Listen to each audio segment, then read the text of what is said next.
অভয়াকে ধর্ষণ ও খুনের প্রতিবাদে উত্তাল দেশ। আরজিকর কাণ্ডের প্রতিবাদে তৃণমূল সাংসদ শুভেন্দু শেখর রায়। আরো বিস্তারিত জানবো, আমাদের সঙ্গে রয়েছেন আমাদের সিনিয়র এডিটর অনির্বাণ সিনহা। অনির্বাণ, কি জানা যাচ্ছে শুভেন্দু শেখর রায় ঠিক কি লিখেছেন?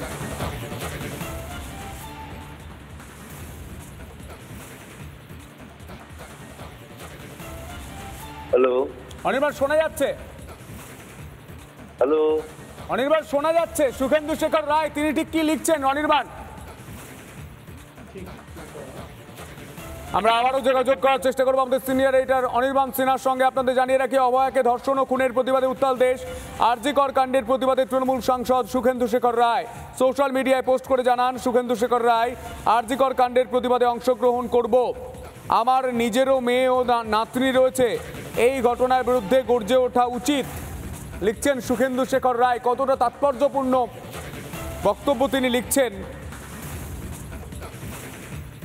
গতকাল সোশ্যাল মিডিয়ায় পোস্ট করেছেন তৃণমূলের সাংসদ। গতকালের রেস ধরে আজও পোস্ট শুভেন্দু শেখরের। তিনি জানান, তৃণমূলের সাংসদের এই পদক্ষেপ সম্পূর্ণ ব্যক্তিগত। আরো বিস্তারিত জানবো, আমাদের সঙ্গে রয়েছেন সিনিয়র এডিটর অনির্বাণ সিনহা। অনির্বাণ, কি লিখছেন এবং কতটা তাৎপর্যপূর্ণ অনির্বাণ শুভেন্দু শেখর রায়ের এই পোস্ট? অত্যন্ত তাৎপর্যপূর্ণ সন্তু, তার কারণ শুভেন্দু শেখর রায় যদি শুধুমাত্র একা ধর্নায় বসার কথা বলে থেমে যেতেন, তাহলে বোধহয় এই পোস্টটা নিয়ে এত চর্চা করবার কোনো প্রয়োজন থাকতো না। শুভেন্দু শেখর রায় এই পোস্টের শেষ দিকে এসে যে কথাগুলো লিখছেন সেটা ভয়ঙ্কর। তিনি যে হোয়াটসঅ্যাপ মেসেজটি আমি ফরওয়ার্ড করলাম তোমাদেরকে দেখানোর জন্য, তাতে তিনি লিখছেন যে ঠিক যেভাবে আমার রাজনৈতিক আদর্শ আমার গুরু অজয় মুখার্জি নাম আমরা প্রত্যেকে জানি, তাম্রলিপ্ত স্বাধীন সরকারের অন্যতম মন্ত্রী ছিলেন। অর্থাৎ 1942-এর ভারত ছাড়ো আন্দোলনে যারা গোটা দেশ যাদের নাম জেনে গিয়েছিল, তাম্রলিপ্ত জাতীয় সরকারকে গঠন করে তাম্রলিপ্ত জাতীয় সরকারকে ব্রিটিশ শাসনের আওতায় বাইরে রাখার জন্য এত বড় সব স্বাধীনতা সংগ্রামী অজয় মুখার্জি, সুশীল ধারা, আমরা প্রত্যেকে তাদের নাম জানি। সেই অজয় মুখার্জি পরবর্তী সময় পশ্চিমবঙ্গের মুখ্যমন্ত্রী হয়েছিলেন, বাংলা কংগ্রেস নামে একটি দল গঠন করেছিলেন কংগ্রেস থেকে বেরিয়ে এসে। কিন্তু অজয় মুখার্জি যখন পশ্চিমবঙ্গের মুখ্যমন্ত্রী, সেই সময় পুলিশ মন্ত্রী ছিলেন, উপমুখ্যমন্ত্রী বা deputy chief minister Jyoti Basu, CPIM এর তরফ থেকে, ওটা যুক্তফ্রন্ট সরকারের সময়। এবং সেই সময় শরিক অন্য দলের নেতা কর্মীদের নির্বিচারে খুঁজি হচ্ছিল। এবং শুধু তাই নয়, কলকাতা আমরা যেটাকে লেক বলি, দক্ষিণ কলকাতা লেক যেটা বলি, অর্থাৎ রবীন্দ্র সরোবর এলাকা, সেখানে একটি জলসাকে কেন্দ্র করে রাত্রিবেলা ভয়ঙ্কর ঘটনা ঘটে যায়, পদপিষ্ট হওয়ার ঘটনা ঘটে এবং বিপুল সংখ্যক মহিলার শ্রদ্ধাহানির ঘটনা ঘটে।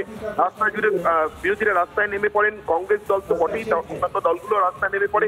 শরিক দলগুলোর মধ্যে ব্যাপক বিক্ষোভ দেখা দেয়, তার কারণ জ্যোতিবাবু যে দপ্তরের মন্ত্রী ছিলেন, পুলিশ দপ্তর, সেই দপ্তরের বিরুদ্ধে সরাসরি আক্রমণ। কিন্তু জ্যোতি বসু পুলিশ মন্ত্রী হয়েও পুলিশের দায় স্বীকার করতে প্রস্তুত ছিলেন না। এরকম একটা অদ্ভুত পরিস্থিতির মধ্যে অজয় মুখার্জি নিজেই যে সরকারের মুখ্যমন্ত্রী, সেই সরকারের বিরুদ্ধে, তার পুলিশের বিরুদ্ধে, সেই সরকারকে অসভ্য বর্বর বলে কার্জন পার্কে ব্যক্তিগত ধর্নায় বসেন। শুভেন্দু শেখর রায় তার এই পোস্টে, যখন তিনি ধর্নায় বসতে চলেছেন আরজিকরের অভয়ার খুন এবং ধর্ষণের প্রতিবাদে এবং তার সুবিচার চেয়ে, তার ন্যায় বিচার চেয়ে, তখন মনে করিয়ে দিচ্ছেন তা ওই ঘটনাটির কথা যে অজয় মুখার্জি তার গুরু এবং তার গুরুর পথ অনুসরণ করে তিনি নিজেই নিজের সরকারের বিরুদ্ধে ধর্নায় বসেছিলেন এবং এরকম একটা পরিস্থিতিতে নিজের সরকারকে অসভ্য বর্বর সরকার বলেছিলেন। অজয় মুখার্জির এই বিবৃতিটাই কার্যত দ্বিতীয় যুক্তফ্রন্ট সরকারের ভাঙনের সব থেকে বড় ইন্ধন হয়ে দাঁড়ায় এবং তারপরে সরকারের পতন ছিল সময়ের অপেক্ষা। তার কারণ নিজের সরকারকে অসভ্য বর্বরদের সরকার বলেন অজয় মুখার্জি। সেই কথাটাকে স্মরণ করিয়ে দেওয়া, এটাই সব থেকে তাৎপর্যপূর্ণ। তার কারণ অজয় মুখার্জি সরকারের পুলিশ মন্ত্রী ছিলেন, জ্যোতি বসু অজয় মুখার্জি নিজে নন। কিন্তু শুভেন্দু শেখর রায় যে সরকারের বিরুদ্ধে, যে পশ্চিমবঙ্গ সরকারের যে পুলিশ দপ্তরের বিরুদ্ধে তাদের এই ল্যাকাডেজিক্যাল অ্যাটিটিউড, অর্থাৎ তারা যেভাবে ঘটনা তদন্ত করেছেন এবং বিচার পায়নি অভয়া, তার ফলে সিবিআই একটা তদন্ত গেছে, তার বিরুদ্ধে যখন ধর্নায় বসছেন, তখন তো রাজ্যের পুলিশ মন্ত্রীর নাম মমতা বন্দ্যোপাধ্যায়, যিনি তার দলনেত্রী। যখন এক্স হ্যান্ডেল এই পোস্টটি তিনি করেন, তখন কয়েকজন নেটিজেনকে দেখা যায় তাকে এগিয়ে এসে পরামর্শ দিচ্ছেন বা কিছুটা ব্যঙ্গাত্মক সুরেই বলছেন যে আপনার দল তো এবার আপনাকে তাড়িয়ে দেবে, আপনার বস জানেন তো আপনি এসব লিখছেন বা আপনি এসব করতে যাচ্ছেন। এর উত্তরে ওই থ্রেডেই শুভেন্দু শেখর রায় আরো যে কথাগুলি লিখেছেন সেটা আরো ভয়ঙ্কর সত্য। তিনি লিখেছেন, কাম হোয়াট মে, অর্থাৎ যাই ঘটে যাক না কেন, ভুলে যাবেন না আমার শরীরে একজন স্বাধীনতা সংগ্রামীর রক্ত আছে। তিনি নির্দিষ্ট করে দুটি ঘটনার কথা মনে করাচ্ছেন। এক, অজয় মুখার্জি তার রাজনৈতিক গুরু, সেই ঘটনাটিকে তিনি টেনে আনছেন, নিজের সরকারকে অসভ্য বর্বরদের সরকার বলার কথা পুলিশ মন্ত্রীর বিরুদ্ধে তার ক্ষোভে, এবং অন্যদিকে বলছেন আমার শরীরে একজন স্বাধীনতা সংগ্রামী রক্ত আছে। স্বাধীনতা সংগ্রামী তার বাবা কি করেছিলেন, স্বাধীনতা সংগ্রামে তো অংশগ্রহণ করেই ছিলেন সন্তু। মালদা এবং মুর্শিদাবাদ আমরা জানি 1947 সালে 15ই আগস্ট স্বাধীন হয়নি, স্বাধীন হতে তার কয়েকদিন সময় লেগেছিল, তার কারণ ওগুলো পাকিস্তানের গর্ভে চলে যায়। তারপরে বিপুল আন্দোলনের পর সেগুলোকে আবার ভারতের অন্তর্ভুক্ত করা সম্ভব হয়। যারা সেই আন্দোলনের নেতৃত্ব দিয়েছিলেন মালদা জেলায়, তার মধ্যে অগ্রণী অন্যতম অগ্রসর ছিলেন শুভেন্দু শেখর রায়ের পিতা।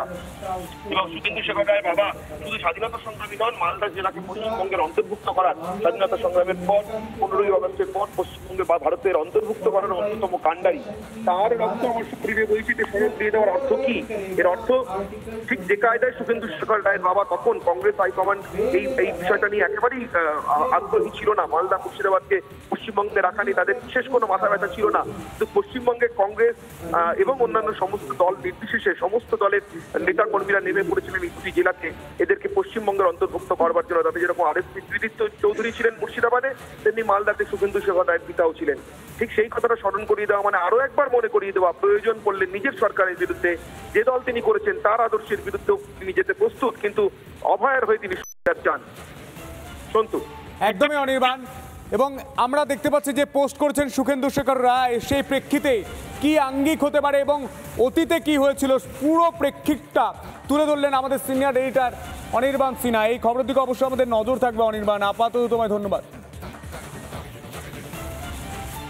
অভয়াকে ধর্ষণ ও খুনের প্রতিবাদে উত্তাল দেশ। আরজি কর কাণ্ডের প্রতিবাদে তৃণমূল সাংসদ শুভেন্দু শেখর রায় সোশ্যাল মিডিয়ায় পোস্ট করে জানান, শুভেন্দু শেখর রায়, আরজি কর কাণ্ডের প্রতিবাদে অংশগ্রহণ করব, আমার নিজেরও মেয়ে ও নাতনি রয়েছে, এই ঘটনার বিরুদ্ধে গর্জে ওঠা উচিত। গতকাল সোশ্যাল মিডিয়ায় পোস্ট করেন তৃণমূলের সাংসদ। গতকালের রেস ধরে আজও পোস্ট শুভেন্দু শেখরের। তিনি জানান তাঁর এই পদক্ষেপ সম্পূর্ণ ব্যক্তিগত। আজ যোধপুর পার্কে নেতাজির মূর্তির পাদদেশে ধর্ণা করবেন তিনি এবং ধর্ণা নিয়ে রাজনীতি না করার অনুরোধ রাজ্যসভার সাংসদের।